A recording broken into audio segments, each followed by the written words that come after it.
Dan untuk mengetahui informasi lebih dalam terkait dengan kasus ini, kita sudah tergabung melalui sambungan telepon dengan tim kuasa hukum korban, Dimas Yamaheru. Selamat siang, Pak Dimas. Ya, siang, Pak. Dimas Yamaheru, Pak. Ya, Pak Dimas. Seperti apa sebenarnya kronologi atau awal mula kasus ini? Baik, saya jelaskan. Jadi awal mula kasus ini itu dari almarhumah Dini Sera Afianti diajak ke KTC Black Hole Surabaya oleh pelapor R. Jadi setelah datang ke sana, dalam room itu sudah mulai ada dugaan tindakan penganiayaan. Yang berujung di mana saudari R itu akhirnya diparkir basement Landmark Mall, dia tergeletak, yang itu tergeletak dengan kondisi penuh dengan luka-luka lebam. Nah, pada saat kondisi tergeletak itu, ada beberapa petugas mal yang menanyakan, ini siapa? Kenapa kok bisa tergeletak di sini?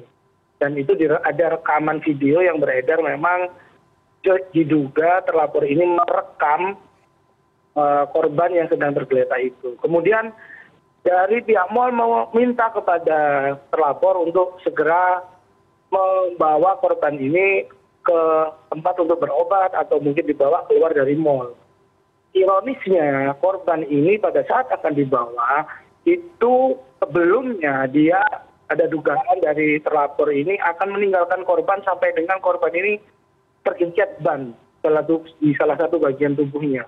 Kemudian ditegur oleh petugas mal, setelah ditegur oleh petugas mal, korban ini dimasukkan ke dalam bagasi pergi dari mal itu.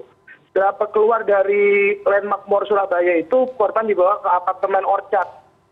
Di dekat situ juga, di apartemen Orchard itu korban sudah semakin buruk kondisinya, yang akhirnya dibawalah korban ini ke bagian lobi apartemen Orchard. Di sana ada security memanggil pihak pengembang apartemen untuk membawa korban ke rumah sakit terdekat, akhirnya dibawa ke National Hospital. Sampainya di sana sudah ada terkonfirmasi bahwasanya korban ini dinyatakan meninggal dunia kurang lebih 30 menit sampai 45 menit sebelum sampai di rumah sakit. Sehingga kalau kami dari tim kuasa hukum menghitung interval waktu yang ada, korban ini kritis di Black Hole dan kemungkinan sudah dalam keadaan meninggal dari perjalanan Landmark ke Orchard itu. Baik, Pak Dimas, tadi Anda menyebut korban dibawa ataupun diajak begitu ya ke tempat hiburan di Surabaya. Dan sebenarnya apa dugaan motif dari kasus ini? Kami melihat dugaan motif di sini memang adanya upaya untuk melakukan perbuatan penganiayaan terhadap korban. Artinya kami masih mendalami unsur-unsur lain yang ada, termasuk juga bekerjasama dengan penyelidikan. Tapi yang jelas yang sudah kami temukan adalah korban ini penuh dengan luka atau penuh dengan luka-luka lebam. Jadi kami dari sini tim kuasa hukum menyimpulkan korban ini sudah dianiaya di dalam room KBP itu. Bahkan kami ada beberapa bukti-bukti terkait voice note korban yang pada saat itu korban sedang dilakukan penganiayaan. Baik, apakah alat-alat bukti yang Anda dapatkan saat ini sudah memenuhi unsur-unsur pidana? Kalau dari kacamata kami sebagai tim kuasa hukum seharusnya sudah memenuhi, dan saya harapkan kepolisian juga bisa mengapresiasi alat-alat bukti itu sebagai bukti yang kuat. Karena saya dijanjikan akan rilis hari ini, semoga hasil rilisnya menunjukkan bahwasanya memang kuat dugaan terlapor ini melakukan penganiayaan berat yang menyebabkan hilangnya nyawa dari almarhumah saudara Dini Sera Afianti. Baik, Pak Dimas, sampai saat ini proses hukum, terutama di pihak kepolisian, sudah sampai mana, Pak? Proses hukum dari kami laporan awal di hari Rabu sampai dengan saat ini, polisi sudah melakukan serangkaian pemeriksaan, CCTV, dan juga para saksi-saksi ya. Dan ujungnya hari ini akan ada press release resmi dari kepolisian. Tentunya kami sebagai pelapor dari tim kuasa hukum, kami menghormati proses hukum yang ada, dan kami berharap hasil pemeriksaan dan press release nanti berimbang dengan tanpa pandang bulu menegakkan keadilan bagi korban saudari Dini Sera Afianti. Baik, apa langkah pemeriksaan dan proses hukum selanjutnya, Pak Dimas? Kami sementara akan melakukan kajian-kajian karena ada beberapa catatan-catatan kami, baik catatan dari institusi kepolisian yang sebelumnya si pelapor ini sempat melakukan aduan juga yang mengatasnamakan bahwasanya aduan dari pelapor ini bahwasanya korban ini meninggal karena sakit asma lambung atau jantung.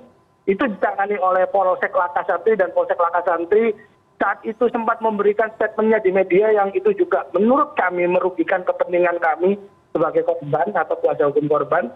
Pertama itu, terus kami juga akan tentu mempelajari kajian-kajian terkait dengan pengamanan termasuk upaya preventif dari Landmark Mall maupun KTP Black Hole, karena kita tahu pada saat itu kalau memang ada langkah preventif mungkin nyawa dari saudari Dini ini kemungkinan masih bisa diselamatkan karena kondisinya belum meninggal.